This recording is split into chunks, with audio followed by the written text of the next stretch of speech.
ഋഷി ഇനിയും ഈ ഉപ്പുമുളകിലേക്ക് തിരിച്ചു വരാൻ നിങ്ങൾ സാധ്യതയുണ്ടോ? മോഹൻലാൽ ശങ്കർസാറിന്റെ ആ ഒരു ഫൈറ്റ് സീൻ ഉണ്ടായിരുന്നല്ലോ. മൂന്നാമത്തെ ഷോട്ടിൽ എന്റെ വൈക്ക് ഒരു ഇടി കിട്ടി. 1.5 മണിക്കൂർ ഞാൻ അബോധാവസ്ഥയിൽ കിടന്നു. അതിൽ ഒരുപാട് പ്രശ്നങ്ങളൊക്കെ ഉണ്ടായി. ജയസൂര്യ വരെ ഇടപെട്ട് ഒരു നല്ലൊരു വിവാദമൊക്കെ ഉണ്ടായതാണ്. ഇത്രയും മുകളിൽ നിന്നൊരു നായക നടൻ പക്ഷെ ഇക്കാലത്ത് പൊതുവെ കുറവാണ്. മുടിയന് ഒരുപാട് നെഗറ്റീവ്സ് ബിഗ് ബോസിലൂടെ വന്നിട്ടുണ്ട്.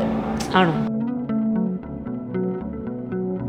ഒരു കൃഷി വകുപ്പ് മന്ത്രിക്ക് കൊടുക്കാൻ പറ്റിയ ഒരു അഡ്വൈസ് എന്തായിരിക്കും നമുക്ക് ഇക്കാലത്തും കൃഷി വകുപ്പ്? ഞാൻ എന്ത് പറയാനാ? ട്രെയിനിൽ ഇങ്ങനെ യാത്ര ചെയ്യുന്നു. പക്ഷെ നമ്മളൊക്കെ എത്ര ട്രെയിൻ യാത്ര ചെയ്യുന്നത് ഒരാള് ഉള്ളത് ഫുള്ള് ബംഗാളികളായിരിക്കും. ചാറ്റ് വിത്ത് ആമിയിലേക്ക് ഏവർക്കും സ്വാഗതം. ഇന്ന് നമ്മളുടെ കൂടെയുള്ളത് എഴുത്തോല സിനിമയുടെ വിശേഷങ്ങളുമായി നമ്മുടെ സ്വന്തം ഹേമന്ത് മേനോനും അതുപോലെ ശങ്കർ സാറും കൃഷ്ണപ്രസാദ് ചേട്ടനുമാണ്. 3 പേർക്കും സ്വാഗതം. എന്നാക്കുണ്ട് വിശേഷങ്ങള്? അടിപൊളി, സുഖമായിട്ട് പോകുന്നു. സിനിമയെ കുറിച്ച് സംസാരിക്കാം.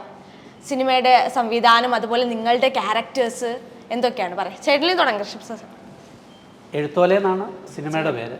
ആ പേര് കേൾക്കുമ്പോൾ തന്നെ അറിയാമല്ലോ, നമുക്ക് ഇന്നിപ്പോൾ അന്യമായിക്കൊണ്ടിരിക്കുന്ന ഒരു വിദ്യാഭ്യാസ രീതി ഉണ്ടായിരുന്നു നമുക്ക് മലയാളത്തിൽ. ആ വിദ്യാഭ്യാസത്തെ ഇന്നത്തെ തലമുറയ്ക്ക് കാണാനുള്ള എനിക്ക് തോന്നുന്നത് അവസാനമായ ഒരു ചാൻസ് ആയിരിക്കും ചേട്ടാ ഈ പടം. കാരണം എഴുത്തോല, പഴയ എഴുത്താണിയും എഴുത്തോലയും ഒക്കെ ആയിട്ട് ആശാനും പള്ളിക്കൂടവും ഒക്കെ ശരിക്കും ഇപ്പോഴുള്ള ന്യൂ ജനറേഷന് അല്ല അറിയാൻ പറ്റില്ല. ഒരു 10-20 വർഷമായിട്ട് അതൊന്നും ഇല്ലിപ്പോൾ. അപ്പം അങ്ങനെയുള്ള ഒരു അവർക്കും മനസ്സിലാകുമല്ലോ ഇങ്ങനെ ഒരു കാര്യം ഉണ്ടായിരുന്നു. അതെ അതെ, ഒരു കാലഘട്ടത്തിൽ നമ്മളൊക്കെ അത് അനുഭവിച്ചവരുണ്ട്. അപ്പോൾ ആ കാലഘട്ടത്തിൽ ഉണ്ടായിരുന്ന ഒരു ആശാനും ആശാനായിട്ടാണ് കൃഷ്ണപ്രസാദ് അഭിനയിക്കുന്നത്, ആശാദിയായിട്ട് നിഷ സാർ. അപ്പോൾ അവരുടെ ഒരു ലൈഫ് കാലഘട്ടത്തിൽ കുറേ കുട്ടികൾ അവരും ഇവരൊക്കെ ആയിട്ട് അവരുടെ ഒരു ലൈഫ്. പക്ഷെ പിൽക്കാലത്ത് സ്കൂളുകൾ കയറി ഇതൊരു കച്ചവടമായി സ്കൂൾ. അപ്പോൾ അതെല്ലാം ഇങ്ങനെ ഇവരെ ബാധിച്ചു. ഇന്ന് അവരുടെ ജീവിതം ജീവിക്കുന്നു എന്ന് പറയുന്ന ഒരു സിനിമയാണ് ഈ എഴുത്തോല സിനിമ. ശരിക്കും ഇപ്പോഴത്തുള്ള ജനറേഷൻ ഇങ്ങനെ ഒരു കാലഘട്ടം ഉണ്ടായിരുന്നു, ഇങ്ങനെയും മനസ്സിലാക്കാൻ പറ്റുന്ന ഒരു തരത്തിലുള്ളതായിരുന്നു അല്ലേ?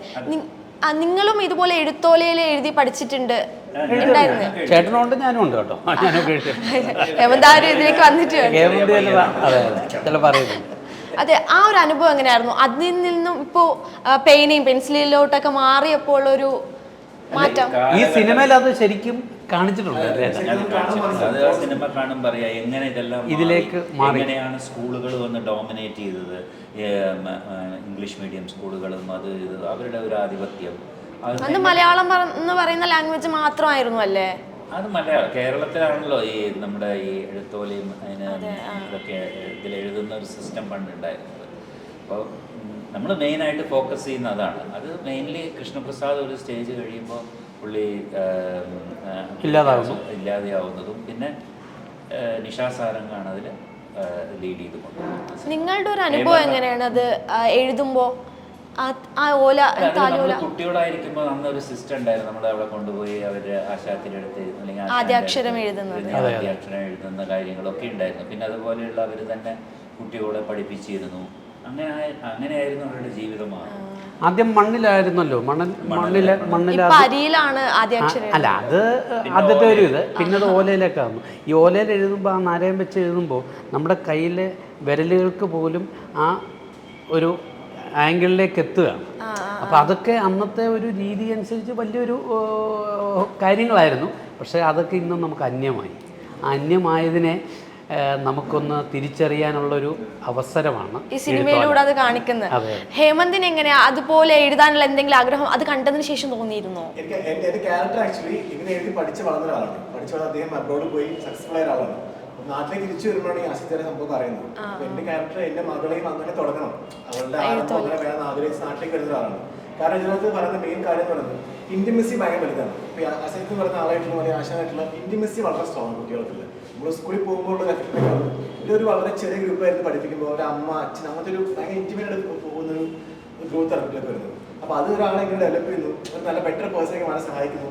അപ്പൊ അതൊക്കെ എന്റെ മനസ്സിൽ പോലെ എഫക്ട് ചെയ്ത ക്യാരക്ടറാണ്. അപ്പൊ അതുകൊണ്ട് എന്റെ മകളും അങ്ങനെ വേണം എന്നൊരു സംഭവം ഉള്ളതുകൊണ്ട് നാട്ടിലേക്ക് വരുമ്പോൾ തിരിച്ചറിയുന്നത് ആശാത്തിപ്പില്ല അല്ലെങ്കിൽ ആശാനിപ്പില്ല, അത് ഒരുപാട് പ്രശ്നങ്ങൾ ഫേസ് എന്ന് പറയുമ്പോൾ അത് എങ്ങനെ ഓർക്കാൻ സഹായിക്കാം, എങ്ങനെ അത് തിരിച്ചു കൊണ്ടുവരുന്നത് ആ ഒരു സിസ്റ്റം തിരിച്ചു കൊണ്ടുവരാൻ പറ്റുമോ, അപ്പം അതിനെന്ത് ചെയ്യാൻ പറ്റും എന്ന് മുൻകൈ എടുത്ത് ഹേമന്താണ് അതിന് മുൻകൈ എടുക്കുന്നത്. അതിന് അദ്ദേഹത്തിൻ്റെ വൈഫ് ക്യാരക്ടർ, പിന്നെ ആ നാട്ടുകാരെല്ലാവരും ചേർന്ന് ആശാത്തിയായിട്ട് ബന്ധപ്പെട്ട് നിന്നിട്ടുള്ള എല്ലാ ക്യാരക്ടേഴ്സും കൂടി ചേർന്ന് അവിടെ ഒരു സ്കൂള്, ഇതിന് വേണ്ടിയിട്ടൊരു സ്കൂൾ ഉണ്ടാക്കണം എന്നുള്ള ഒരു ഒരു ഐഡിയയിലാണ് അവർ പിന്നെ ബാക്കി കാര്യങ്ങൾ. ശരിക്കും ഈ സിനിമ വന്നതിന് ശേഷം വീണ്ടും ഇങ്ങനൊരു എന്താ ഒരു കണ്ടന്റ് പുറത്ത് വരുമോ? ലൈക്ക് വീണ്ടും നമുക്ക് താലിയുലയിൽ എഴുതാം എന്നൊരു അറിയില്ല. അങ്ങനെ ചിന്തിക്കുന്ന ഒരു തലമുറയിലേക്കോ അല്ലെങ്കിൽ അങ്ങനത്തെ ഒരു ശരിക്കും ന്യൂജന് കുറച്ചും കൂടി ഇൻട്രസ്റ്റിംഗ് ആയിരിക്കും ഇത്. നമ്മളൊന്നും ഇത് കണ്ടിട്ടില്ലല്ലോ. തീർച്ചയായിട്ടും ഇത് ആക്ച്വലി ഈ സിനിമ സംഭവിക്കുന്നത്, ഞാൻ UK ഇപ്പോൾ താമസിക്കുന്നത്. അപ്പം നമ്മുടെ കുറച്ച് സുഹൃത്തുക്കൾ, ഞങ്ങൾ വേറൊരു ഫിലിമാണ് പ്ലാൻ ചെയ്തത്, കുറച്ചുകൂടി വലിയ രീതിയിൽ. അപ്പോൾ അതിൻ്റെ വർക്കുകൾ നടന്നുകൊണ്ടിരിക്കുകയാണ്. അപ്പോൾ ഇങ്ങനെ ഇരിക്കുമ്പോഴാണ് ഇതിൻ്റെ ഡയറക്ടർ സുരേഷ് ഉണ്ണികൃഷ്ണൻ എന്ന് പറഞ്ഞ ആൾ, അദ്ദേഹം എൻ്റെ അടുത്ത് ഈ കഥ പറയുന്നത്. ഞാനും വേറെ നമ്മുടെ സുഹൃത്തുക്കളൊക്കെ ഉള്ള ഈ കഥ പറഞ്ഞു. എനിക്ക് പേഴ്സണലി ഭയങ്കര ഇഷ്ടമായി. ബിക്കോസ് ഞാൻ അങ്ങനത്തെ സിനിമയെ സ്നേഹിക്കുന്ന ഒരാളാണ്. പഴയകാല സിനിമകളെ, പഴയ കാലം എന്നല്ല, നമുക്ക് ഇങ്ങനത്തെ സിനിമകൾക്ക് ഒരു സ്കോപ്പ് ഉണ്ട്. അതെ അതെ. അപ്പോൾ നമ്മൾ പല സിനിമകൾ എടുത്താലും നമുക്ക് മനസ്സിലാക്കാൻ പറ്റും. അപ്പോൾ ഞങ്ങൾ ഈ സിനിമ ശരി ഓക്കെ നമുക്ക് എടുക്കാം, കുറേ അവാർഡുകൾ ഇതിനൊക്കെ അയക്കാം, അങ്ങനെ ഒരു ഉദ്ദേശത്തിലാണ് നമ്മൾ ആദ്യം തുടങ്ങിയത്. അങ്ങനെ ഇത് ഇൻ്റർനാഷണലി കുറേ അവാർഡുകളൊക്കെ ഇതിന് കിട്ടി. പക്ഷേ ഇവിടെ ഒന്നും കിട്ടിയിട്ടില്ല. അതിൻ്റെ കാരണമൊന്നും എനിക്കറിയില്ല. അത് പോട്ടെ, അത് നമ്മൾ അതിനെപ്പറ്റി ഡിസ്കസ് ചെയ്യുന്നില്ല. പക്ഷേ ഈ സിനിമ കണ്ടപ്പോൾ ഞങ്ങളിത് റിലീസ് ചെയ്യണോ വേണ്ടയോ എന്നൊക്കെയുള്ള ഒരു വല്ലാത്ത സംശയത്തിലിരിക്കുന്ന സമയത്ത് ഈ സിനിമ കണ്ടപ്പോൾ ഇത് റിലീസ് ചെയ്യണം തീരുമാനിച്ചു. ബിക്കോസ് ഇത് തുടങ്ങി അവസാനം വരയ്ക്കും വളരെ എൻഗേജിങ് ആയിട്ട് പോകുന്നൊരു സിനിമയാണ്. ഒരുപാട് കാര്യങ്ങൾ, പ്രത്യേകിച്ച് നിഷ സാരംഗിൻ്റെയൊക്കെ ആക്ടിങ്, ഇതിൽ അഭിനയിച്ചിരിക്കുന്ന എല്ലാവരും നന്നായിട്ട് പെർഫോം, ആക്ടിങ് ഇതൊക്കെ വന്നു കഴിഞ്ഞപ്പോൾ നമുക്ക് വിചാരിച്ചു സിനിമ എന്താ സംഭവിക്കുന്നത് നമുക്കറിയില്ല, പക്ഷേ ഇത് റിലീസ് ചെയ്യണം, നല്ലൊരു സിനിമയായിരിക്കും. തീർച്ചയായിട്ടും നല്ലൊരു സിനിമയാണെങ്കിൽ അത് കാണുന്ന ഒരു ഓഡിയൻസ് ഇന്ന് കേരളത്തിലുണ്ട്, അല്ല എല്ലായിടത്തും ഉണ്ട്. അപ്പോൾ അതാണ് ഞങ്ങൾ ഇപ്പോൾ റിലീസ് ചെയ്യാൻ സ്ലോ പേസേ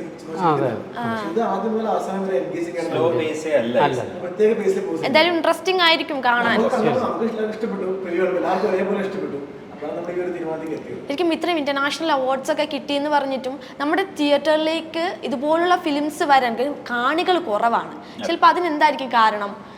അല്ല ഇപ്പോൾ അതാ ഞാൻ പറഞ്ഞ ഈ കാണികൾ കുറവാണെന്ന്. ഒരു സിനിമയ്ക്ക് അത് ഇറങ്ങുന്ന രീതി, അതിൻ്റെ പ്രൊമോഷൻസ്, ഇതെല്ലാം വളരെ ഇമ്പോർട്ടൻ്റ് ആണ്. ബിക്കോസ് ഞാൻ അഭിനയിച്ച എൻ്റെ ആദ്യത്തെ സിനിമയിലൊന്നും ആരും ഉണ്ടായിരുന്നില്ല. പക്ഷെ ആ പടം 365 ദിവസവും 400 ദിവസം ഓടിയത്. അതിൻ്റെ ഒക്കെ ഒരു ഇത് വേറെ തന്നെയല്ല. മഞ്ഞിലിരിഞ്ഞ പൂക്കളൊക്കെ അടുത്ത് വന്നത്. അപ്പോൾ സിനിമ നല്ലതാണെങ്കിൽ ഇപ്പം ഈ അടുത്ത കാലത്ത് വലിയൊരു ചേഞ്ച് മലയാള സിനിമയിൽ കാണുന്നുണ്ട്. ചെറിയ സിനിമകൾ പോകണം. അതിൻ്റെ കാരണം അതിൻ്റെ പ്രൊമോഷനായിരിക്കാം, ആളുകൾക്ക് അത്. പക്ഷെ ഇത് ചിലപ്പോൾ എല്ലാവരെയും അട്രാക്ട് ചെയ്യുന്ന സിനിമ ആയിരിക്കില്ല. പക്ഷെ എന്നാലും ഇതുപോലെ ഇത്തരം സിനിമകൾ കാണുന്ന ഒരു ഓഡിയൻസ് കേരളത്തിലുണ്ട്. അതുകൊണ്ട് എനിക്കൊരു വിശ്വാസം. ഈ പറഞ്ഞ പോലെ മഞ്ഞിൽ വിരിഞ്ഞ പൂക്കൾ എന്ന് പറഞ്ഞ സിനിമയുടെ കാര്യം പറഞ്ഞപ്പോൾ പഴയകാല സിനിമകളിൽ നിന്ന് ഈ പുതിയ കാല സിനിമകളുടെ ഒരു വ്യത്യാസം എന്താ, ഇങ്ങനെ കമ്പയർ ചെയ്യാൻ പറ്റും? എനിക്ക് തോന്നുന്നു മഞ്ഞിൽ വിരിഞ്ഞ പൂക്കളൊക്കെ ആ കാലഘട്ടത്തിൽ അത് ഇന്നും നമുക്ക് ചെയ്യാൻ പറ്റുന്നൊരു സിനിമയാണ്. അന്ന് ആ സ്റ്റോറി വളരെ ഫ്രഷായിരുന്നു, അതിൻ്റെ മേക്കിംഗ് വളരെ ഫ്രഷായിരുന്നു. എൻ്റെ ഡയറക്ടർ ഫാസിലായിരുന്നു. പിന്നെ പ്രൊഡക്ഷൻ കമ്പനി നവോദയ പ്രൊഡക്ഷൻസ് വലിയ പ്രൊഡക്ഷനായിരുന്നു.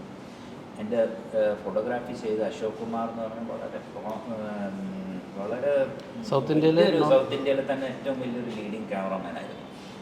അപ്പോൾ ഇന്നും ആ സിനിമ ചെയ്യാൻ ശരിക്കും പുതിയ രീതി ഓഫ് കോഴ്സ് ഫെസിലിറ്റീസും ടെക്നിക്കലി ഒക്കെ സിനിമ മാറിയിട്ടുണ്ടെങ്കിലും പക്ഷെ അത് ഇന്നും എടുത്ത് നോക്കിയാൽ അത് ഫ്രഷാണ്. ശരിക്കും ഹേമന്ത് ആ പടം കണ്ടിട്ടില്ല എന്ന് എനിക്ക് തോന്നുന്നുണ്ട്. മഞ്ഞൾ കണ്ടിട്ടുണ്ട്. അല്ല നമ്മൾ അത്രയും കാലത്തുള്ള ഫിലിമൊന്നും ഇപ്പോഴുള്ള എന്തായാലും ആരും കണ്ടിട്ട്, ഞാൻ പേഴ്സണലി ഞാൻ കണ്ടിട്ടില്ല. പക്ഷെ ഞാൻ സിനിമയെ കുറിച്ച് കേട്ടിട്ടുണ്ട്, കാണാൻ ആഗ്രഹമുണ്ട്. ആ സിനിമയുടെ കണ്ടന്റ് നമ്മൾ ഇപ്പോഴും പല സ്ഥലങ്ങളിൽ വരുന്ന കണ്ടന്റ്, ഒരു ട്രയാങ്കിൾ ഹോസ്റ്റലിൽ പോകുന്ന സാധനം, അതെ അതെ, അതൊക്കെ വളരെ കോമൺ തീമാണ് ഇപ്പോഴും പോകുന്നത്. പക്ഷെ അതിന്റെ ഒരു ഫ്രഷ്നെസ് അഭിനയിച്ച ആർട്ടിസ്റ്റുകളുടെ പെർഫോമൻസും അന്നത്തെ ലേറ്റസ്റ്റ് ആയിട്ടുള്ള ടെക്നോളജി ആയിരുന്നു അന്ന് ഉപയോഗിച്ചത്. ഇന്നത്തെ ടെക്നോളജി ഉപയോഗിക്കാം. ആകെ 3 ഇമ്പോർട്ടൻറ്റ് മെയിൻ ക്യാരക്ടർ മാത്രമേ ഉള്ളൂ. പിന്നെ ബാക്കിയൊക്കെ ചെറിയ ആലമോടൻ ചേട്ടൻ വേഷത്തിൽ വരുന്നുണ്ട്, പിന്നെ പ്രതാപചന്ദ്രനുണ്ട്. അതല്ലാതെ വേറെ ക്യാരക്ടേഴ്സ് ഒന്നും ആ സിനിമയിലില്ല. ഒരു ഇത്രയും ആളുകളെ വെച്ചാണ് സിനിമ വിജയിപ്പിച്ചത്. അപ്പം തീർച്ചയായിട്ടും എനിക്ക് തോന്നുന്നു ഇതുപോലെയൊക്കെയുള്ള സിനിമകൾ നമ്മൾ പ്രോത്സാഹിപ്പിക്കണം. എന്നും എപ്പോഴും കമേഴ്ഷ്യൽ സിനിമകൾ മാത്രം, പക്ഷെ ഇത് കമേഴ്ഷ്യൽ അല്ലാതെ പറയാൻ പറ്റില്ല. ബിക്കോസ് ഇത് വളരെ എൻഗേജിംഗ് ആയിട്ടാണ് ഈ സിനിമ പോകുന്നത്. എല്ലാ തരത്തിലുള്ള ജോണറിലും പോകുന്നുണ്ട്. ടച്ചിങ് ആണ് സിനിമ. എല്ലാ ജോണറും അല്ല, ഒരു ഫാമിലി ഇഷ്ടപ്പെടും. ഈ പറഞ്ഞ പോലെ മോഹൻലാൽ ശങ്കർസാറിന്റെ കോംബോ, ആ ഒരു ഫൈറ്റ് സീൻ ഉണ്ടായിരുന്നല്ലോ ഒരു സിനിമയില്. പടം കണ്ടില്ല? അല്ല, ഞാൻ ഷോർട്സ് കണ്ടിട്ടുണ്ടായിരുന്നു. അതൊക്കെ ഞാൻ ഷോർട്സ് ഒക്കെ കാണുമല്ലോ, ഷോർട്സ് കണ്ടിട്ടുണ്ടായിരുന്നു. ആ ഒരു ഫൈറ്റ് സീൻ ഞാൻ കണ്ടിട്ടുണ്ടായിരുന്നു. ശരിക്കും ആ ഒരു അനുഭവം എങ്ങനെയായിരുന്നു? ഞാൻ ആക്ച്വലി എൻ്റെ ആദ്യത്തെ ഫൈറ്റാണ് സിനിമയിൽ. ഞാൻ ആദ്യം അഭിനയിച്ച സിനിമയിൽ ഫൈറ്റ് സീനൊന്നുമില്ല. അപ്പോൾ ഇത് എൻ്റെ ആദ്യത്തെ ഫൈറ്റ്. പക്ഷെ സിനിമയിലെ ആക്ഷൻ രംഗങ്ങൾ എനിക്ക് വലിയ ഇഷ്ടമാണ്. ഞാൻ ഫിലിം ഇൻസ്റ്റിറ്റ്യൂട്ടിൽ പഠിച്ചാണ് സൗത്ത് ഇന്ത്യ. അപ്പോൾ ഞങ്ങൾക്കൊരു ചെറിയ ക്ലാസ് ഉണ്ടായിരുന്നു ഈ ആക്ഷൻ ഓറിയൻറ്റഡ് ആയിട്ടുള്ള. ഒരു മാസ്റ്റർ വന്ന് ഞങ്ങളെ കുറച്ച് ട്രെയിനിങ് ഒക്കെ തരുമായിരുന്നു. ഇതിൽ ബോംബെ നിന്നാണ് ഇതിൻ്റെ ഫൈറ്റേഴ്സ് വന്നത്. അവർ വന്നിട്ട് ഒരു സെറ്റ് ഇട്ടിട്ട് അതിനകത്ത് അമ്മയെ എന്നൊക്കെ വിളിച്ചിട്ട് ഒരു ഫൈറ്റാണ്. അതിൽ 3ാമത്തെ ഷോട്ടിൽ എൻ്റെ വയറ്റിൽ ഒരു ഇടി കിട്ടി. ഒറിജിനലായിട്ട് 1.5 മണിക്കൂർ ഞാൻ അബോധാവസ്ഥയിൽ കിടന്നു. കിട്ടിയേ അത് ഫൈറ്ററുടെ പേര് എൻ്റെ കുറ്റാണ്. എനിക്ക് ടൈമിംഗ് ഇല്ലല്ലോ, ഞാൻ ആദ്യമായിട്ട് ചെയ്യുന്ന ഫൈറ്റാണ്. ആ ഒരു സംഭവം അതെനിക്ക് അതിനെക്കുറിച്ച് പറയാം. പക്ഷെ ആ ഫൈറ്റ് സിനിമയിൽ നന്നായിരുന്നു.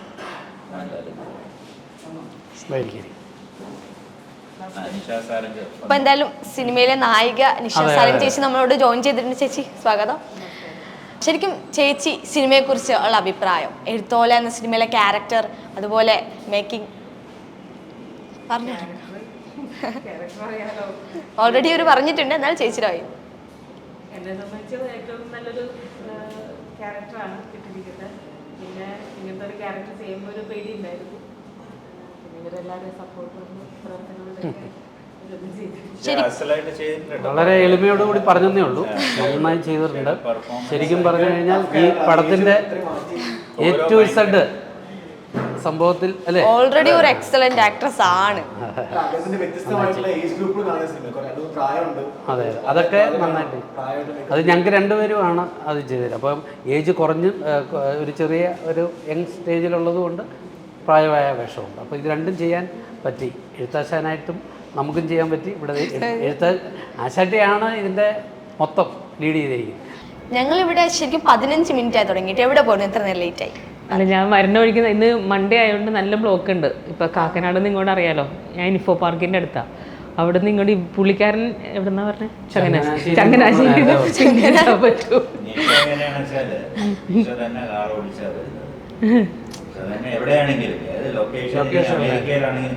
എനിക്കറിയാം, സഹായം. അയ്യോ എൻ്റെ പൊന്നെ, ഇങ്ങനെ അമേരിക്കൻ ആണെങ്കിലും ഞാൻ കാർ ഓടിച്ച് പോകുന്ന പറഞ്ഞപ്പോൾ ഭയങ്കര ഓക്കെ, അതാണ് ഭയങ്കര ക്രെഡിറ്റ്. അതുകൊണ്ടല്ല, നമ്മൾ ആരെയും ഡിപ്പെൻഡ് ചെയ്യാതെ എപ്പോഴും ജീവിക്കാനാണ്. അത് വേണമല്ലോ, സ്ത്രീ എന്ന നിലയിൽ. അതാണ്. ഇതും അങ്ങനെ തന്നെ അല്ലേ, ഏകദേശം. സ്ട്രോങ് ആയിട്ടുള്ള ക്യാരക്ടറാണ്. പക്ഷേ ജീവിതത്തിൽ ഉണ്ടാകുന്ന ഓരോ ബാഡ് ടൈം വരുമ്പോഴും ഓരോ സമയത്തും ഉണ്ടാകുന്ന പ്രശ്നങ്ങൾ എങ്ങനെ താഴ്ത്തുന്നു എന്നുള്ളതാണ്. ക്യാരക്ടറിന്റെ നെയിം എന്താ ചേച്ചിയുടെ? ക്യാരക്ടറിന്റെ നെയിം പേരെന്താ? പാർക്കുട്ടി ആശാത്തി. അത് ആശാത്തി എന്ന് വിളിക്കുന്നുണ്ട്. ആകെ പാർക്കുട്ടി എന്ന് പുള്ളി ആശാത്തി തന്നെ വിളിക്കുന്നത്. പുള്ളി ആശാത്തി തന്നെയാണ് വിളിക്കുന്നത്. നാട് മുഴുവൻ അത്രയും ഫേമസ് ആയിട്ടുള്ള ഒരു ആശാത്തി ആശാത്തി. നമ്മൾ പറഞ്ഞുകൊണ്ടിരുന്ന കാര്യം, ആ ഫൈറ്റ് സീന്റെ കാര്യം നമ്മൾ പകുതി വെച്ച് ബ്രേക്ക് ചെയ്തതാ. ഇടിയിട്ടി വൈറ്റില്ല. ഏത് ഫൈറ്റാ? 3 ദിവസം കഴിഞ്ഞിട്ട് പിന്നീട് ഷൂട്ട് ചെയ്തോ? ഫൈറ്റിൽ നല്ലൊരു ഇടിയാണ് കിട്ടിയത്. ഞാൻ സത്യം പറഞ്ഞ ടൈമിംഗ് തെറ്റാണ്. ഈ സിനിമയ്ക്ക് ഭയങ്കരമായി ഞാൻ ഇപ്പൊ അത് പറഞ്ഞതാണ്, ഈ സിനിമയ്ക്ക് വിളിച്ചപ്പോഴേ ഇങ്ങനെ ശങ്കരേട്ടനാണ് പ്രൊഡ്യൂസർ, ഞാൻ ഭയങ്കര എക്സൈറ്റ്മെന്റ് സത്യം പറഞ്ഞ ഭയങ്കരമായിട്ട് നമ്മളൊക്കെ ഭയങ്കര ആരാധിച്ചിരുന്ന അല്ലേ, ഇപ്പോഴും അത് തന്നെയാണ്, ഇല്ലാന്നല്ല. ഒരാളുടെ കയ്യിൽ നിന്ന് കൈനീട്ടമായിട്ട് കാശ് കിട്ടുക എന്ന് പറയുന്നത് ഒരു അതല്ലേ ഭാഗ്യവാനാണ്. സത്യം. ശങ്കരേട്ടൻ ശങ്കരേട്ടൻ ലൊക്കേഷനിൽ ഉണ്ടാവുമായിരുന്നു ചിലപ്പോൾ മിക്കവാറും അല്ലേ, മിക്ക ദിവസങ്ങളും ഉണ്ട്. എനിക്ക് സത്യം പറഞ്ഞാൽ ശങ്കരേട്ടൻ ഇരിക്കുമ്പോൾ ടെൻഷനാ, ദൈവമേ എങ്ങാനും ഒരു കൊള്ളില്ല അല്ലെങ്കിൽ പോരാ അങ്ങനെ എന്തെങ്കിലും ഇതുവരെ പറഞ്ഞിട്ടുണ്ടോ, അങ്ങനെ അഭിനയിക്ക് അല്ലെങ്കിൽ ഇത് കൊള്ളാം പ്രോത്സാഹനം? നിഷയ്ക്ക് ഭയങ്കര പേടിയായിരുന്നു. എന്നെ എപ്പോഴും വിളിച്ചു, ഞാൻ ചെയ്താൽ ശരിയാവോ, ഇത് എനിക്ക് അറിഞ്ഞൂടാ, ഞാൻ ആദ്യമായിട്ട് എങ്ങനെ ഒരു ഡിഫറൻറ്റ് ഒക്കെ ചെയ്യുന്നതെന്ന് പറഞ്ഞു, വയസ്സായിട്ടൊക്കെ. അപ്പോൾ ഞാൻ പറഞ്ഞു നിഷ ചെയ്യൂ. പക്ഷേ നിഷ ആക്ച്വലി സത്യം പറഞ്ഞാൽ ഞാൻ ഷൂട്ടിങ്ങിൻ്റെ അവിടെ ഇവിടെ ഇത് കണ്ടിട്ടുണ്ട് എന്നല്ലാതെ, പക്ഷേ ശരിക്കും സിനിമ കണ്ടപ്പോഴാണ് മനസ്സിലായത്. അതിൽ വളരെ മറ്റേ ആ ഒരു സീനില്ലേ അത് ലാസ്റ്റിൽ സ്കൂള് അല്ല എല്ലാം കഷ്ടപ്പെട്ട് അവരുടെ മൈൻഡ് ഇങ്ങനെ പിന്നെ എന്താ പറയുന്നത് ചെയ്യുന്നതൊന്നും അറിയാത്തൊരു സ്റ്റേജ് വരുന്നു. അതിനൊക്കെ ഭയങ്കര പെർഫോമൻസ്. ശരിക്കും ശങ്കർ സാർ എന്ന് പറയുന്നത് പഴയകാല നായക നടൻ, ലൈക്ക് അത്രയും മുകളിൽ നിന്നൊരു നായക നടൻ, പക്ഷെ ഇക്കാലത്ത് പൊതുവെ കുറവാണ്, കാണാറില്ല. അതിനൊരു ഇതെന്തായിരിക്കും? ഞാൻ ചെയ്തിട്ടുണ്ട് സിനിമകൾ, പക്ഷെ അങ്ങനെ ഫ്രീക്വൻ്റ് ആയിട്ട് ചെയ്യുന്നില്ല. ലാസ്റ്റ് ഞാൻ ചെയ്ത ബ്രഹ്മം എന്ന് പറയുന്ന സിനിമ ഞാൻ ചെയ്തില്ല. പിന്നെ ഞാൻ ഈ ഫിലിം ഞാനൊരു ഫിലിം ഡയറക്റ്റ് ചെയ്തില്ല, വെക്കും പറഞ്ഞിട്ട് ഹേമന്തും അഭിനയിച്ചിട്ടില്ല. ഹേമന്തിന് എനിക്ക് തോന്നുന്നു വലിയ ഒരു ചേഞ്ച് ആയിരിക്കും ആ സിനിമ. ശരിക്കും യങ്സ്റ്റേഴ്സിലേക്ക് വരേണ്ട ഒരാളാണ്, വരും, ഉറപ്പായിട്ട് വരും. അതിനുള്ള കഴിവ് ഹേമന്തിനുണ്ട്. ഞാൻ മനസ്സിലാക്കിയത് കാര്യമാണ്. ചേച്ചി പറഞ്ഞതുപോലെ ഡയറക്ടർ വരുമ്പോഴേ നമുക്ക് ഈ പേടി ഭയങ്കര ഒരു പടം മൊത്തം അഭിനയിച്ചതാണ് സാറിനോട്. സാറ് ഭയങ്കര കൂളാണ്, നല്ല ഫ്രണ്ട്ലി ഡയറക്ടറാണ് സാർ. നല്ല രസമാണ്. അപ്പൊ ലൊക്കേഷൻ ഭയങ്കര ഫണ്ണായിരിക്കും അല്ലേ? ആ ലൊക്കേഷൻ ഞങ്ങൾ UK-ലാണ് ഈ പടം ഞാനിപ്പോൾ ചെയ്ത പടം. ശങ്കരേട്ടൻ ഭയങ്കര എനിക്ക് സത്യം പറഞ്ഞാൽ ഞാൻ ടെൻഷൻ ഉണ്ടായിരുന്നെന്ന് പറഞ്ഞല്ലോ, ആ ടെൻഷൻ എനിക്ക് മാറി വന്നത് ശരിക്കും ശങ്കരേട്ടൻ എന്നെ ഇങ്ങനെ വരുമ്പോൾ ഭയങ്കര നന്നായിട്ടോ എന്നൊക്കെ പറയുമ്പോഴേ അതൊരു ഭയങ്കര ഇൻസ്പിറേഷനാണ് നമുക്ക്. നമ്മളിപ്പോൾ ഇപ്പം നമ്മളൊരു കുട്ടി എന്തെങ്കിലും തെറ്റ് ചെയ്യുമ്പോൾ അത് കുഴപ്പമില്ല, ഇനി ചെയ്യില്ല, അങ്ങനെ ഒരു ഫീൽ എനിക്ക് ശങ്കരേട്ടനിൽ നിന്ന് കിട്ടിയിട്ടുണ്ട്. അത് ഭയങ്കര ബ്ലെസ്സിങ് ആയിരുന്നു. പിന്നെ കൃഷ്ണനാണെങ്കിലും കൂടെ കൃഷ്ണൻ ഉണ്ടായിരുന്നു, ആദ്യം തുടക്കം തൊട്ടേ കൃഷ്ണൻ ഉണ്ടായിരുന്നു. അപ്പോൾ കൃഷ്ണൻ ഇതുപോലെ തന്നെയായിരുന്നു, താൻ നന്നായിടോ ചെയ്തെന്ന് പറയും. അതൊരു ഭയങ്കര കൃഷ്ണപ്രസാദ് എല്ലാത്തിലും ഇൻവോൾവ്. അതെ അതെ അതെ സീൻ ചെയ്യുമ്പോഴും അദ്ദേഹത്തിൻ്റെ കോൺട്രിബ്യൂഷൻസും കാര്യങ്ങളും നമുക്ക് എങ്ങനെ അത് ഡിസ്കസ് ചെയ്ത് എങ്ങനെ നന്നായിട്ട് ചെയ്യാമെന്നൊക്കെ എല്ലാവരോടും ഇൻവോൾവ് ചെയ്ത് ചെയ്യുന്ന ഒരാളാണ്. പിന്നെ അതുമാത്രമല്ല ജയകൃഷ്ണൻ അദ്ദേഹത്തിന് ഉക്രമേഷൻ ചെയ്തിട്ടുണ്ട് ഫാദറായിട്ട്. ഇത് ശരിക്കും ഈ ഫാദറും ഈ ആശാത്തിയും തമ്മിലൊരു ബോണ്ടിങ് ഭയങ്കരമാണ്. അപ്പോൾ ഇത്രയും പ്രശ്നങ്ങളൊക്കെ വരുമ്പോഴും ഈ ഫാദർ എങ്ങനെ ഇവരെ ഹെൽപ്പ് ചെയ്യാം എന്ന് പുള്ളി അതിനു വേണ്ടിയിട്ടുള്ള പരിശ്രമമാണ്. അത് വേറൊരു സബ്ജക്റ്റാണ് ഇതിനകത്ത്. പക്ഷെ നിങ്ങൾക്ക് ലൊക്കേഷനിൽ ഓർത്ത് വെച്ചിരിക്കാൻ പറ്റുന്ന ഒരു ഫൺ മൂമെന്റ് എന്തായിരിക്കും? അത്ര ഇൻട്രസ്റ്റിംഗ് ആയിട്ടുള്ള സീരിയസ്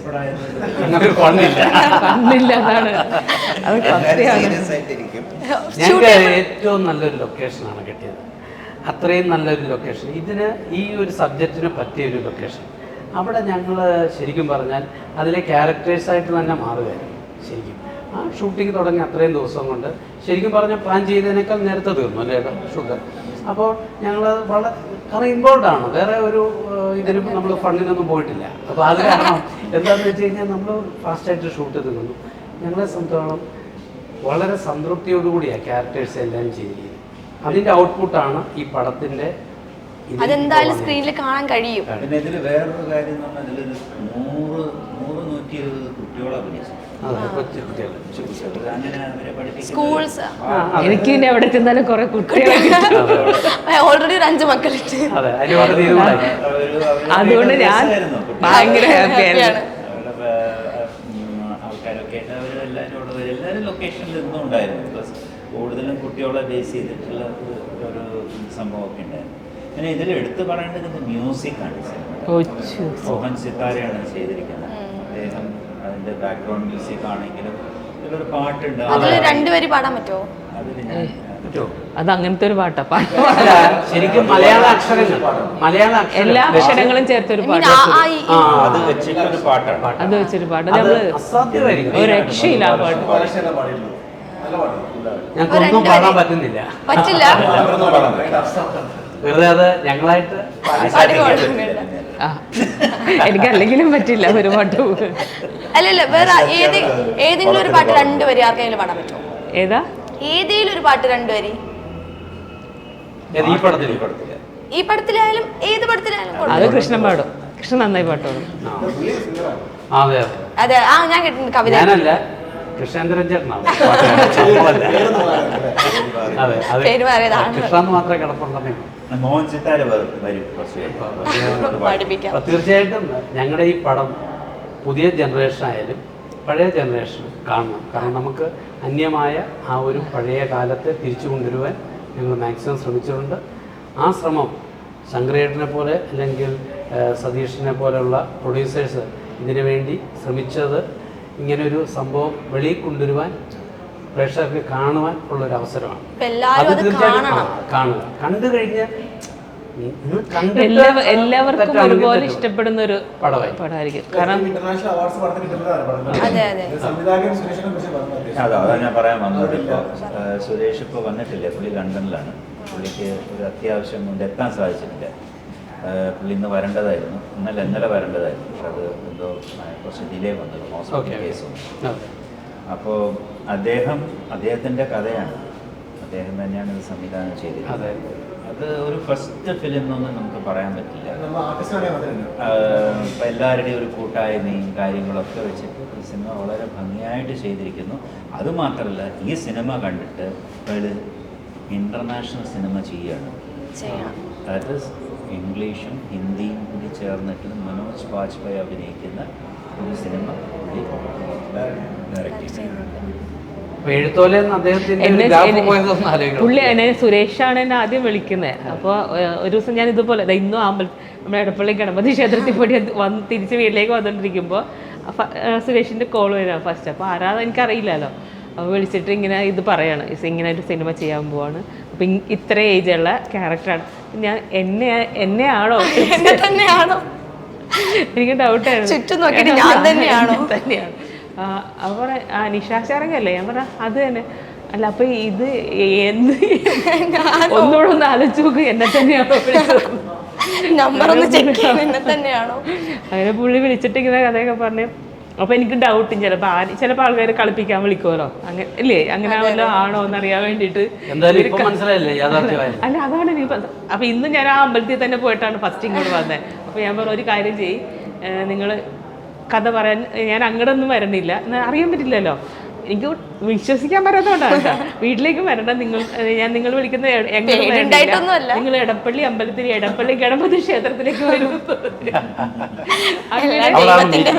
അവിടെയാണ് മീറ്റ് ചെയ്തത്. അവിടെ പ്രശാന്തും സുരേഷും കൂടെ അവിടെ വെച്ചിട്ടാണ് എന്നോട് കഥ പറയണേ. അങ്ങനെ അമ്പലത്തിൽ വെച്ച് കഥ പറഞ്ഞു. അമ്പലത്തിൽ നിന്ന് തന്നെ ഞാനിപ്പോഴും ഇങ്ങോട്ടും വരണേ. ആ സെയിം അമ്പലത്തിൽ സപ്പോർട്ട് വേണ്ടത്. അപ്പൊ ദൈവത്തിന്റെ കിട്ടി, ബാക്കി പ്രേക്ഷകരുടെയാണ്. ഉറപ്പായിട്ടും കിട്ടും എന്ന് ഞാനും ആഗ്രഹിക്കുന്നത്. പക്ഷേ ഉപ്പുമുളകും ഫാമിലി മിസ് ചെയ്യുന്നുണ്ടോ? ഉപ്പുമുളകും ഫാമിലി മിസ് ചെയ്യുന്നുണ്ടോ? ഇപ്പൊ വീണ്ടും തുടങ്ങിയല്ലോ. ഇന്ന് ഫസ്റ്റ് എപ്പിസോഡ് ടെലികാസ്റ്റിംഗ് ആണ്. സീസൺ 3 തുടങ്ങി. ഇന്ന് ഫസ്റ്റ് എപ്പിസോഡ് ടെലികാസ്റ്റ്. കുറെ നാൾക്ക് ശേഷം വീണ്ടും ഫാമിലിയെ കണ്ടതിന്റെ ഒരു സന്തോഷം. എല്ലാവരും വലുതായി, കുട്ടികളൊക്കെ. പാർക്കുട്ടിയൊക്കെ വലുതായി. ഇപ്പൊ അതിനകത്ത് വേറെ കുട്ടികൾ വരുന്നുണ്ട്. പേരക്കുട്ടിയൊക്കെ ആയി. ലച്ചുവിന്റെ കുട്ടിയായി. പിന്നെ അതാണ് എനിക്ക് ഭയങ്കര ഇഷ്ടമാണ്. കുറെ കുട്ടികളുണ്ടെങ്കിൽ ഞാൻ ഭയങ്കര ഹാപ്പിയാണ്. അപ്പൊ ചിലയിടത്തൊക്കെ കുറെ കുട്ടികളെ കിട്ടുന്നുണ്ട്. ഋഷി ഇനിയും ഈ ഉപ്പുമുളകിലേക്ക് തിരിച്ചു വരാൻ നിങ്ങൾ സാധ്യതയുണ്ടോ? അറിയില്ല, അതെനിക്ക് അറിയില്ല. ഒരു വർഷത്തേക്ക് അയാൾക്ക് എവിടെയും പോയിക്കൂടാ. ഇപ്പൊ അവർക്ക് ഏഷ്യാനെറ്റ് എഗ്രിമെന്റ് ഉണ്ടാവുമല്ലോ. അപ്പൊ ഒരു വർഷത്തേക്ക് അയാൾക്ക് എവിടെയും പോയിക്കൂടല്ലോ. എന്തായാലും മോനായിട്ട് അഭിനയിക്കണം. മുടിയൻ. അപ്പം മുടിയന് ഒരുപാട് നെഗറ്റീവ്സ് ബിഗ് ബോസിലൂടെ വന്നിട്ടുണ്ട്. ആണോ? അപ്പൊ നെഗറ്റീവ്സ് അതുപോലെ പോസിറ്റീവ്സും ഉണ്ട്. അപ്പം വീണ്ടും തിരിച്ച് ഉപ്പുമുളകിലേക്ക് വരും എന്ന് വരാതിരിക്കാനും സാധ്യതയുണ്ട്, വരാനും സാധ്യതയുണ്ട്, റേറ്റിംഗ് കുറയാനും കൂടാനും സാധ്യതയുണ്ട്. അപ്പം അതിനെക്കുറിച്ച് എനിക്ക് അങ്ങനെയുള്ള കാര്യങ്ങളൊന്നും അറിയില്ല കേട്ടോ. ഞാൻ അഭിനയിക്കണോ തിരിച്ചു പോകണ്ട. അവര് വിളിക്കുന്നതും വിളിക്കാത്തതും ഒക്കെ ചാനലിന്റെ തീരുമാനമാണ്. ശരിക്കും വിന്നറാവുമെന്ന് വിചാരിച്ചിരുന്നോ ഋഷി?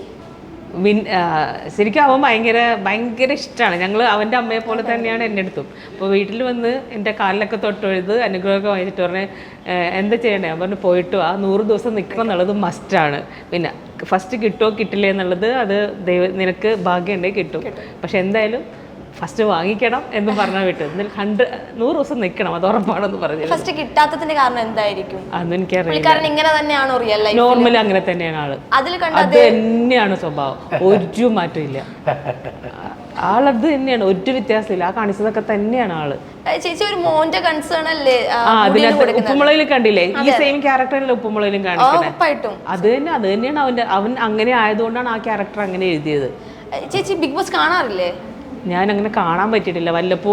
വല്ലപ്പോഴും കുട്ടികൾ ഇങ്ങനെ അതേ മുടിയനെ കാണിക്കണമെന്ന് പറയുമ്പോൾ കിച്ചണിൽ നിന്ന് ഓടി വന്ന് എത്തി നോക്കിയിട്ട് ഓടി പോകും. അത്രയുള്ളൂ. എപ്പോഴും കാണാൻ പറ്റാറില്ലല്ലോ, നമ്മളെപ്പോഴും വീട്ടിലുണ്ടാവില്ലല്ലോ. എപ്പോഴെങ്കിലും അതിൽ കാണിച്ച ഒരു സ്വഭാവം ഉപദേശിക്കണമെന്ന് തോന്നി, അല്ലെങ്കിൽ അങ്ങനെ കാണിക്കണ്ടായിരുന്നു എന്ന് തോന്നിയ ഒരു മൂമെന്റ് അങ്ങനെ എന്തെങ്കിലും ഉണ്ടായിട്ടുണ്ടോ? ഇല്ല, അതന്നെയല്ലേ സ്വഭാവം. ഇനിയിപ്പോൾ അത് പറഞ്ഞിട്ട് കാര്യമില്ലല്ലോ. 9 വർഷമായി ഉപ്പുമുളകം തുടങ്ങിയിട്ട് 9 വർഷമായി. ഈ 9 വർഷം കൊണ്ട് പറയുന്ന കാര്യം ഇനിയും പോയി പറയാൻ പറ്റില്ലല്ലോ. അതുപോലെ ഹേമന്തിലേക്ക് വരുമ്പോൾ ബിഗ് ബോസ് കാണാറുണ്ടോ? അല്ല, നമ്മുടെ യങ്സ്റ്റേഴ്സിന്റെ ഒരു ഇതാണല്ലോ. എന്താ അഭിപ്രായം? ബിഗ് ബോസ് ഒരു TV ഷോ അല്ല, ലൈക്ക് നമുക്ക് അഭിപ്രായം പറയാൻ പറ്റില്ല. അവിടുത്തെ അവിടെ റിയൽ ലൈഫ് കാണിക്കുന്നതാണ്. അത് ശരിക്കും ജനനേക്കാൾ ജയിക്കും എന്നുള്ള എൻ്റെ ഒരു കൺസെപ്റ്റ്. ഈ സിനിമയിലേക്ക് വന്നത് എങ്ങനെയായിരുന്നു? അഭിനയത്തിലേക്ക് വന്നത് കുറെ മുമ്പാണ്. ആക്ച്വലി എൻ്റെ ഫസ്റ്റ് മൂവി ഡയറക്ടർ ഫാസ്റ്റാറാണ്.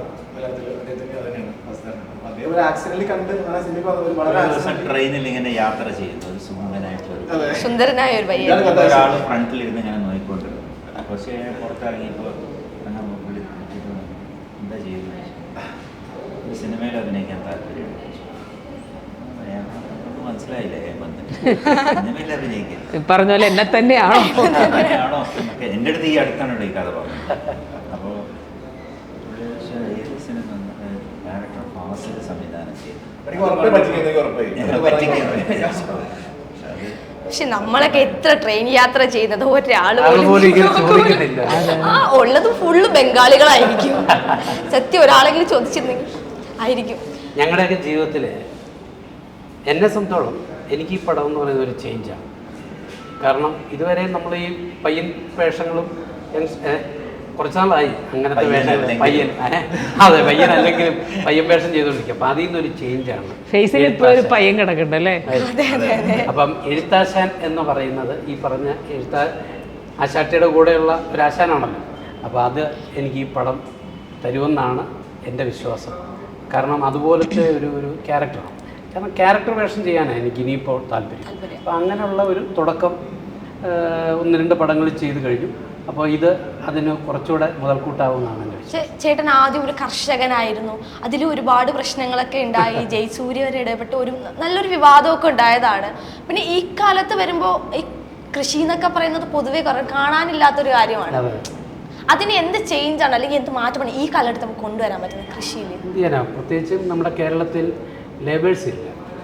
ഇപ്പം മുമ്പേ പറഞ്ഞില്ലേ ബംഗാളികളാന്ന് പറഞ്ഞു എന്ന് പറഞ്ഞ പോലെ നമ്മുടെ ഇവിടെ തൊഴിലാളികൾ നമ്മുടെ ഇതിലുള്ള ആൾക്കാർ വളരെ കുറവാണ്. അപ്പോൾ അത് കാരണം എന്താണെന്ന് വെച്ചാൽ മറ്റുള്ള സ്റ്റേറ്റിനെ അപേക്ഷിച്ച് ഏതാണ്ട് 3 ഇരട്ടി ചിലവാണ് ഇവിടെ എല്ലാ കാര്യത്തിലും. അത് തന്നെ കൃഷിയിലുമുണ്ട്. എന്നാൽ അതിനനുസരിച്ച് നമുക്ക് ബെനിഫിറ്റ് ഇല്ലതാണ്. അപ്പോൾ ഓട്ടോമാറ്റിക്കലി ഞങ്ങളൊക്കെ ഇങ്ങനെ പിൻവാങ്ങി പൊയ്ക്കൊണ്ടിരിക്കുന്നു. നമ്മളെല്ലാം മറ്റുള്ള സ്റ്റേറ്റിനെ ഡിപ്പെൻഡ് ചെയ്യുന്ന പോലെ ഈ കാര്യത്തിലും ഡിപ്പെൻഡ് ചെയ്യേണ്ട ഒരു കാലത്തിലേക്കാണ് നമ്മൾ പോയിക്കൊണ്ടിരിക്കുന്നത്. പക്ഷേ ഇപ്പോഴും വേദനയോടെ പറയുന്നത് ഒരു കൃഷി വകുപ്പ് മന്ത്രിക്ക് കൊടുക്കാൻ പറ്റിയ ഒരു അഡ്വൈസ് എന്തായിരിക്കും നമുക്ക് ഇക്കാലത്തും കൃഷി? ഞാൻ എന്ത് പറയാനാണ്, കാരണം അദ്ദേഹം കൃഷിയെപ്പറ്റി നന്നായിട്ട് അറിയാവുന്ന ഒരാൾ കൃഷിമന്ത്രി ആകുമ്പോൾ അദ്ദേഹം ഉചിതമായ തീരുമാനം കർഷകർക്ക് വേണ്ടി ചെയ്യുക എന്നുള്ളത് മാത്രമേ എനിക്ക് പറയാം. പക്ഷെ കുറച്ചു കാലം കൂടി കഴിയുമ്പോൾ ഈ ഒരു കൃഷി എന്ന് പറയുന്ന കാര്യം അന്യം നിന്ന് പോകും. തീർച്ചയായും. ഇപ്പോൾ 6 ലക്ഷം പേരുണ്ടായിരുന്നു, ഇപ്പോൾ 1.25 ലക്ഷം പേരായി. ഓരോ വർഷവും 25,000 30,000 പേര് വെച്ച് കുറയും. യുകെയിലൊക്കെ കൃഷി അവിടെ നടക്കുന്നുണ്ട്. പക്ഷെ അവിടെ 2 പേര് മാത്രമാണ് കൃഷി ചെയ്യുന്നത്. അതിനുള്ള എല്ലാ മെഷീനറീസും അവിടെ ഉണ്ട്. അവരതിൽ കയറി ഇരുന്ന് ഒരു കാര്യങ്ങൾ ചെയ്യുന്നു. അതുകൊണ്ട് അവിടെ ഒരു പ്രോബ്ലം ഇല്ല, ലേബർ ആവശ്യമില്ല. പക്ഷെ നമ്മുടെ നാട് അങ്ങനെയല്ല. ഇപ്പം ഈ കൃഷിയുടെ മാത്രമല്ലല്ലോ, ഇവിടെ എവിടെ ചെന്നാലും ബംഗാളികളും നേപ്പാളീസും അല്ലെങ്കിൽ മലയാളികൾക്ക് നമ്മുടെ നാട്ടിൽ തന്നെ ജോലി ചെയ്യുന്ന പഠിച്ചുകൊണ്ടിരിക്കുക. ബിക്കോസ് അല്ലെങ്കിൽ ജീവിക്കാൻ പറ്റാത്ത പണ്ട് തമിഴ് പഠിച്ചാൽ മതിയായിരുന്നു, ഇപ്പൊ അതല്ല. ഒന്നി അവര് മലയാളം പഠിക്കണം, അല്ലെങ്കിൽ നമ്മൾ ഹിന്ദി പഠിക്കണം. അവർക്ക് നന്നായിട്ട് മലയാളം അറിയാം, നമ്മളെക്കാളും നന്നായിട്ട് അവര് മലയാളം സംസാരിക്കും. തീർച്ചയായും. അപ്പോൾ എല്ലാത്തിനും സന്തോഷം. നിങ്ങളുടെയൊക്കെ ഒരു പ്രോത്സാഹനം, നിങ്ങളുടെയൊക്കെ ഒരു ഹെൽപ്പും സപ്പോർട്ടും ആവശ്യമാണ്. ഇത്തരം സിനിമകൾ വിജയിക്കണം, നന്നായിട്ട് അല്ലെങ്കിൽ ശ്രദ്ധിക്കപ്പെടണമെങ്കിൽ അത് തീർച്ചയായിട്ടും ഉറപ്പായിട്ടും ഈ എഴുത്തോല എന്ന് പറയുന്ന ഫിലിം ഇനിയും യങ്സ്റ്റേഴ്സിൽ എത്തണം. അങ്ങനെ ഒരു കാലഘട്ടം ഉണ്ടായിരുന്നു എന്ന് എല്ലാവർക്കും മനസ്സിലാവണം. അപ്പം എല്ലാവരും ഈ ഫിലിം പോയി കാണണം. ഇത്രയും നേരം നമ്മളുടെ കൂടെ നിന്ന് ഇത്രയും സംസാരിച്ചതിന് 4 പേർക്ക് ഒരുപാട് താങ്ക്സ്. എന്തായാലും ഈ സിനിമ വൻ വിജയമാകാൻ ഞാനും പ്രാർത്ഥിക്കുന്നുണ്ട്. അതുപോലെ പ്രേക്ഷകരുടെ സപ്പോർട്ടും ഉറപ്പായിട്ടും കാണാം. Thank you so much. പ്രാർത്ഥന മാത്രം പോരാ, നിങ്ങളും മാക്സിമം പ്രൊമോട്ട് ചെയ്യണം. ഉറപ്പായിട്ടും അല്ല, ശരിക്കും നിങ്ങളാണ് ചെയ്യേണ്ടത് അല്ലേ കൂടുതലും. അതുകൊണ്ട് ഞാൻ പറഞ്ഞ ഇതിലിപ്പോ എന്താ പറയാ, വലിയ സൂപ്പർ സ്റ്റാറുകളൊന്നുമില്ല, വളരെ കുറച്ച് ആർട്ടിസ്റ്റുകൾ അല്ല. അപ്പൊ അങ്ങനെ ഞാൻ പറഞ്ഞ വെച്ചാൽ ഇങ്ങനത്തെ നമ്മളിപ്പോ എല്ലാം അങ്ങനെ വിജയിക്കാൻ പറ്റില്ലല്ലോ. അപ്പൊ അതുകൊണ്ട് ഇങ്ങനെയുള്ള പടങ്ങൾക്കും സപ്പോർട്ട് ചെയ്യണം എന്നാ പറഞ്ഞത്. ഉറപ്പായിട്ട് സപ്പോർട്ട്. എന്തായാലും സിനിമ വൻ വിജയമായി തീരും, ഉറപ്പാണ്. ആ സമയത്ത് കാണാം. Okay, thank you. Thank you so much.